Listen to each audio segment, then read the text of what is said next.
Are you wondering how much it costs to build a new home? Well, stay tuned because we're going to talk about that in this video. Hi, this is Melody Wilson with the ReLife team at Remax Slate. I specialize in helping my clients buy and build new homes. So we're going to talk to you today about how much does it cost to buy a new build? Are there any hidden costs, or is it just what you see is what you get?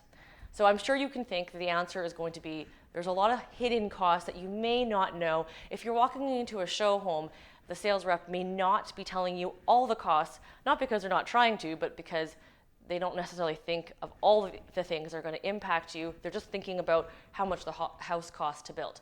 So we're going to talk first about the actual cost of building the actual home itself. So when you're thinking about building a home versus buying a resale, there may be lots of reasons why you're doing this.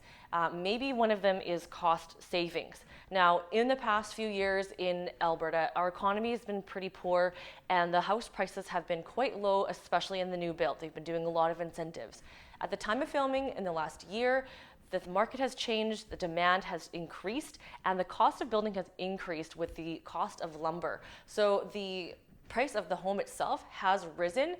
There are a lot of different things builders are doing to still incentivize clients to build. Now, when you build a home, different builders provide different things at different costs. If you want to customize your home, maybe you don't want a fully custom home, but you just want to change the wall or make this bed into a bedroom and make this into a laundry room.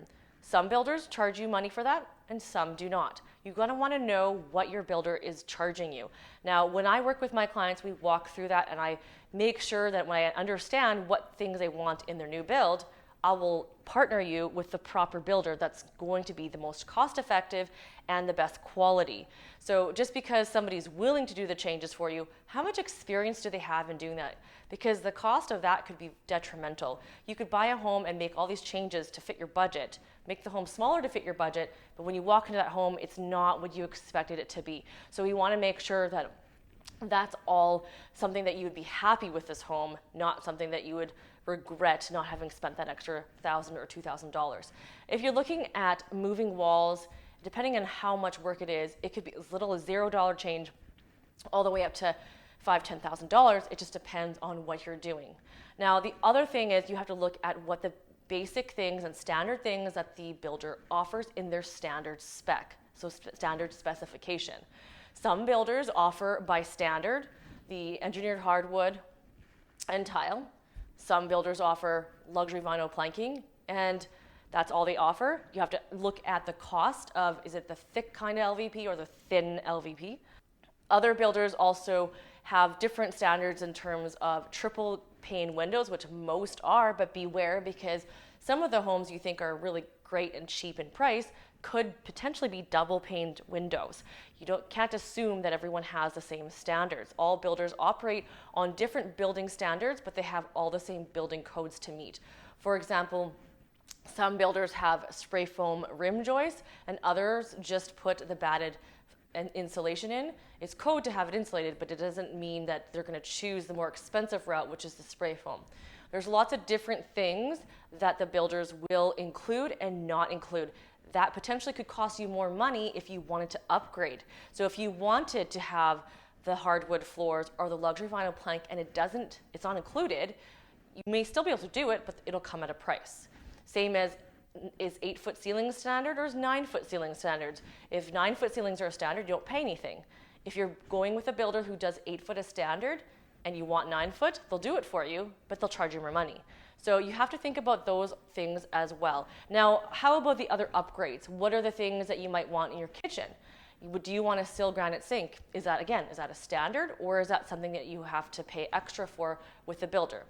Light fixtures, most builders have either a light fixture kind of allowance, or it's usually $1 a square foot of the house, or they have a package that's already predetermined. It's not exactly the most fanciest thing, and it's just gives you all your light fixtures. In our first home, we just went budget friendly and just did what was included so we didn't have to pay extra. In our home that we live in now, we paid the extra money because we knew that we actually never did change out our light fixtures. And the light fixtures do change the look of a home. What kind of home are you building? Is it worth doing that in your home? Another thing is fireplace. If you want a fireplace in your home, is that included in the floor plan that you've chosen, or is that going to be an added cost? Those aren't necessarily builder specifications, but each builder may have different floor plans they have, and different floor plans may actually include different things. I know for us, like 10-foot ceilings were standard in our bungalow with a certain amount of windows and all that kind of fireplace and 8-foot doors. Those are all considered upgrades if I was to build a different home with a different builder, but our builder was able to help us find the best deal for our custom build. If you're looking for other upgrades such as a walk-through pantry, you're looking for central vac to be installed, all those types of things are important for you to think of when you're thinking about cost of building a home. Now, I like to work with my clients and have all those things, all your stuff on your wish list, and figure that out before we negotiate your offer. Yes, we're not going to just put an offer on that layout that you like, then do the upgrades after you remove conditions, because then you're paying full pop. Right now, we can still, depending on the builder, do some sort of negotiation if we're doing some upgrades. Upgrades even include finishing a basement, putting in a garage, those types of things. So we want to think of all the things. We'll sit down and go through the floor plan, room by room, and figure out all the upgrades that you want, including extra electrical, placement of your utilities. Do you want all your utilities in one place? Sometimes they don't give you that choice for free. You have to pay to make sure all the utilities are in one place. So these are the big things that we want to talk about for saving you money, and then that way it saves you overall money instead of adding all these things after you've removed conditions. It also saves you time on the build, because the more changes you do after you remove conditions, the longer everything gets delayed. So this is something you may not think about when you're building a home in terms of the cost, but it is a cost, because if you're comparing it to a home that's already ready to go and moved in and someone's lived in there for a while, landscaping, deck, and window coverings are all things that you need to consider. So window coverings are not included in a build. Builders, some of them do offer the service of that, but it's usually quite pricey. We like to work with a local business here in the city that offers window coverings. They're not the most expensive, but they're also not the cheapest, although I think they have quite the spectrum that you can choose for cost-effective and high-end pricing. You can go to Home Depot for some really cheap economic blinds, wood blinds, or anything like that. You can go to IKEA. So it depends on the spectrum, but you do have to budget that into cost of building a home, because you're going to need window coverings, especially in your bedrooms, because most people can't sleep with the sun in the light when it's summertime, and then you just want to make sure it's dark for sleeping at night, right? Now for landscaping, the builder does include rough grade. So that's that clay dirt. They do the grading. You get a certificate from the city saying that the rough grade has been approved. Now you have 1 year to do your final grade and your landscaping. Final grade is the black dirt that needs to go on. It has to be put on a certain way. There's certain regulations that the city gives you, and then you have to put your landscaping down. Now keep in mind that there's going to be architectural guidelines in each neighborhood. Some neighborhoods require a certain size of tree, a certain amount of bushes. There's a lot of different things that you're going to need to look at, because you have to add that into your cost of building your home, because that is required to do. You will have to put down a landscaping deposit, and they range from $1,000 to $2,500 per home. So this is a cost you put in at the lawyers on top of your house purchase. They hold that in trust. Once you've completed the work and you have had it approved by the builder, they will then refund you whatever you've paid as a deposit. So that's a cost you want to consider. Now, talking about lawyer fees, some builders will cover your basic legal fees. Now, just because they cover some of the fees does not mean they cover disbursements. Now, in another video, we talk about what disbursements are, but you have to still budget about $1,000 for disbursements. Typically, you budget $2,000 if you were buying a new home. In this situation, they save you about $1,000. So make sure you have that in mind for your legal fees. Now, something that you want to think about is not all builders provide what's called a real property report. A real property report costs you about $500 to $600, and they typically don't do this because you're planning to probably put a deck and a fence in. And once you do that, the real property report that didn't have the deck and fence is no longer valid. So they typically don't even provide that. Some builders will provide you title insurance. Why is a real property report important? Well, when you go to sell that home, it's going to cost you money, because they're going to want to have, as a seller, you're obligated to provide the buyer a real property report which shows the fence and the deck. So you don't want to order that until afterwards, until after you've done all the work. A deck is something you want to consider on the price. Please don't do it with a builder. Every builder charges an atrocious amount for the small, tiny 10 by 10 deck. The amount of money that they charge you for the 10 by 10 deck, and you think about it, it's in your mortgage, so then it's being amortized and you're paying interest on it, is actually a lot more money than if you were to pay a contractor to build a deck. Decks can cost you anywhere from $5,000, $10,000, $25,000, $30,000 and up, depending on how fancy, what kind of material you're doing. Are you doing pressure treated? Are you doing cedar? Are you doing composite? There's so many different factors that play into that. Now, keep in mind again, if you have architectural guidelines for your home. If you are building a home that is backing other homes with a full fence, you don't probably have a whole lot of architectural guidelines when it comes to your deck. We live in a walkout basement, and we learned the hard way that there's actually quite a bit of rules and regulations in our neighborhood for architecturals. So it ended up costing us more money. Not only did the permits cost us more money, the city wanted us to have the foundation report stamped by an engineer, which was more money. So I would say that if you're building a deck in the regular single family area, deck permits range anywhere from $200 to $500. You're going to have to check your city website to see the cost, and the costs always change. And that's when you do the permit before you build. If you get the permit after you build, you will get charged double. They do require you to do this before. If you're doing a walkout, just keep in mind there's added costs.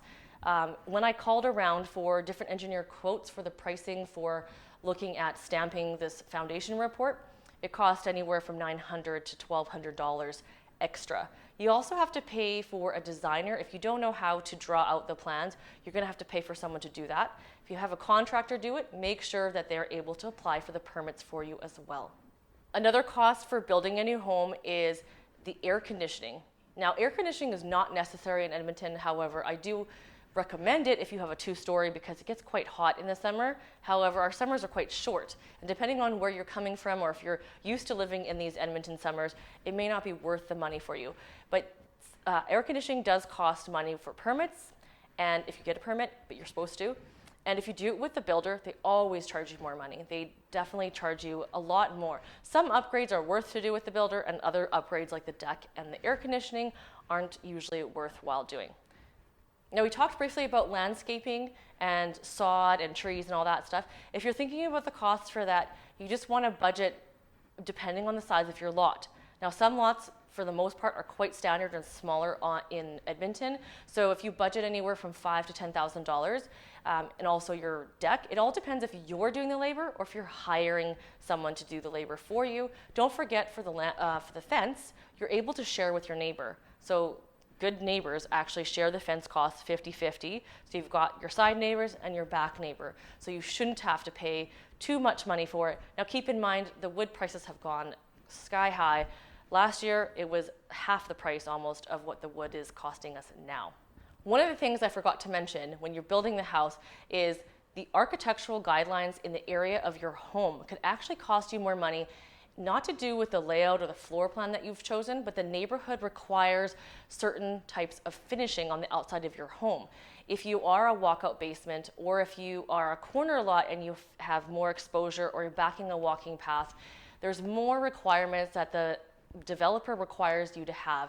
Maybe the windows need to be trimmed out. Maybe you need to have a higher grade of siding. Maybe you have to have extra windows because you're on the corner lot versus if you were not on a corner lot. It's nice because you have more windows, but you do have to actually pay for that. Sometimes driveways are longer because the house has to be set back. You have to pay for that driveway. Some neighborhoods require a longer driveway. Some neighborhoods, like in Griesbach on the north side, they require a wider frontage. So there's a lot of extra added costs depending on the neighborhood that you choose. In Rosenthal, you have to use a premium siding, so it's a darker color, so that's going to cost you more money. If you wanted to upgrade any of these things I just mentioned and it's not part of your architecturals, obviously that's going to cost you money too, but it's not required. Whereas with certain neighborhoods, you just don't have a choice if that's where you want to live. What are some of the other costs of building that maybe I didn't mention? Comment down below and I'd be happy to answer you. If you want to know how I can save you, that's where working with a realtor like myself is very beneficial because we do a building consultation. We work together really closely, costs you nothing to work with me. So if you're using a realtor, the builder doesn't charge. There's a lot of misconception about your house being charged more money because a realtor's involved, but that's not actually the case. Builders always have this budgeted into the cost of their home. Some maybe don't, and so then they want to cut costs somewhere else. But in the long run, based on everything I've explained to you in this video, I can help you save money and keep you on track. And not only that, keep you knowledgeable of what's going on in the area and what things are worth, so that you're not building a home that's worth way too much money for that neighborhood.